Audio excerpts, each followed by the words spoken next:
This film covers a brief description of the 1963 Corvette independent rear suspension system with emphasis on the procedures for servicing rear wheel spindles and bearings. Let's first take a look at the major parts of this suspension system. Box section control arms are attached by rubber bushed pivot bolts to the frame side rails. Toe end of each rear wheel is adjusted separately using shims at these points. Camber of each rear wheel is adjusted separately by eccentric cams. These cams ride in a U-shaped channel to move the strut rods outboard or inboard as required. The rear of the fixed differential carrier is bolted to a removable cross member, while the front section is bolted to another cross member. Large rubber mounts isolate the carrier at 3 points. The multi-leaf rear spring is also attached to the differential carrier. Full-length liners made of a synthetic material separate the leaves. Spring-linked bolts cushioned by rubber biscuits extend through the main leaf and the control arms. Early production rear wheel spindles were designed to slip in and out of both the outer and inner bearings. However, this was changed later to a press fit by increasing the spindle diameter. Now let's remove and install the spindle and bearings. Raise the rear of the Corvette and support with jack stands at the frame side rails. Remove the 4 bolts attaching the axle drive shaft flange. Remove wheel and brake drum. Push or pull the control arm slightly outboard, which will permit the axle drive shaft flange to swing away from the spindle drive flange. Clamp a dial indicator to the brake backing plate. Forcibly move spindle in and out. End play should be 1/1000th to 8/1000ths. If not within these limits, record the reading for future reference. Remove dial indicator. Remove the nut, the thick washer, and the spindle drive flange. If the flange binds, use remover J8614 to pull it free. With the early slip fit design, pull the spindle out of the bearings by hand. Then tap out the outer seal and remove the bearing spacer and the selective shim along with the bearing. Tap out the dust shield and inner seal. Remove inner bearing. To remove the late press fit design spindle, reinstall the spindle nut to protect the threads. Then position the remover J8433 in a vertical position with the legs hooked to the rolled flange of the control arm. Turn the screw to force the spindle out of the inner bearing. Remove the special tool in the nut. The outer seal and bearing, the spacer, and selective shim will remain on the spindle as it is removed. Tap out the dust shield, the inner seal, and bearing. Clean and inspect all parts. Replace those that are damaged. If necessary, bearing cups can be removed with a brass drift. Use driver handle J8092 and bearing cup installer J7817 to tap new outer cup into position.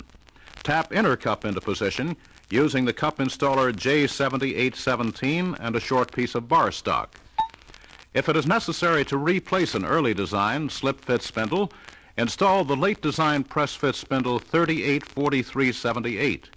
To complete this conversion, the early spindle drive flange and its 140,000th thick washer must be replaced with the late drive flange 3839830, which uses a new 210,000th thick washer. If the outer bearing, the outer seal, or spindle need replacement on the late press fit design, position press plates J8331 over the spindle as shown. Tighten the vise jaws to force the press plates together, wedging the bearing away from the spindle shoulder. With this added clearance, you can now get full support under the bearing with the press plates, and the spindle can be pressed off the rest of the way as shown. Pack both bearings with a lithium-based EP lubricant. Also coat the seal lips.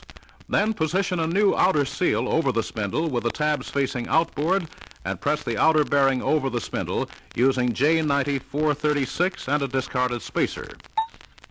When reinstalling the original spindle and bearing assemblies, it is necessary to select a new shim if the measured end play was more than 8/1000ths. Measure the shim thickness with a micrometer. Just for example, let's say that the shim measures 133/1000ths. Now, from the shim thickness, subtract the original end play, which in this example is 17/1000ths, to arrive at a 0 end play figure. Then select one of the available shims, which is the next thickest one to this 116/1000th end play figure. The selection of the 118/1000th shim will give a new end play reading of 2/1000ths when the unit is reassembled. Whenever new bearing assemblies are installed, regardless of the spindle design, or when installing a new spindle, Use 148 thousandths shim as a starting point when reassembling the unit. Now let's see how to install the early design spindle assembly. Place the outer bearing and seal in the spindle support with the tabs facing outboard. Tap the seal into position. Insert the spindle through the outer bearing and position the spacer and selected shim over the splined end. Then install the inner bearing, seal, and dust shield. The seal tabs face towards the differential. Install the spindle drive flange, washer, and nut. If the spindle flange and washer are the early design, torque nut to 50 foot-pounds. If they are the late design, torque nut to 100 foot-pounds. Install cotter pin. Now let's see how to install a press-fit spindle. Position it in the support, then install only the spacer, the shim selected, and the inner bearing. Slip an old spacer with 5/16 inch cut off either end over the spindle in place of the drive flange. The spacer must be cut off square. Install the washer and nut. Tighten the nut as far as possible to pull the spindle through the inner bearing, then remove the nut, washer, and old spacer. Install the inner seal, the dust shield, the spindle drive flange, the thick washer, and a new spindle nut. Then torque the nut to 100 foot-pounds plus any additional tightening needed to align the cotter pin hole. Recheck spindle end play. If not within limits, remove spindle, remove 148 thousandths of an inch shim, and select the correct shim by figuring the thickness needed from charts shown previously. When the unit is assembled with the proper end play, install cotter pin and seat the outer spindle seal into the spindle support using 2 screwdrivers. To complete the job, install brake drum, wheel and tire assembly, and connect axle drive shaft flange to spindle flange. Tighten bolts securely, lower car.